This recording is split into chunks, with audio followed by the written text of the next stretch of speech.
ఈరోజు మన ఇంట్లో సోరకాయ పచ్చడి తయారు చేసుకుందాం. కడాయిలో 1 టేబుల్ స్పూన్ ఆయిల్ వేసుకుందాం.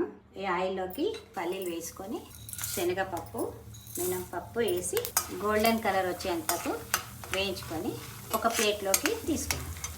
ఇదే ఆయిల్లోకి మిరపకాయలు వేసుకుందాం. ఇదిగా వేయిన తర్వాత మిరపకాయ ముక్కలు వేసుకొని వేయించుకుందాం.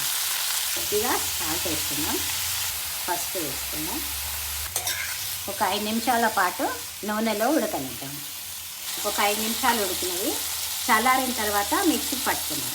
మిక్సీలోకి శనగపప్పు పల్లీలు మినపప్పు ఎల్లిపాయలు కూడా వేసుకుందాం. చింతపండును కూడా వేసుకొని తగినంత ఉప్పును వేసుకొని మిక్సీ పట్టుకుందాం. ఇప్పుడు సోరకాయ ముక్కలను వేసుకొని మిక్సీ పట్టుకుందాం. సోరకాయ పచ్చడి రెడీ అయింది. పచ్చడిలోకి పోపు వేసేసుకుందాం.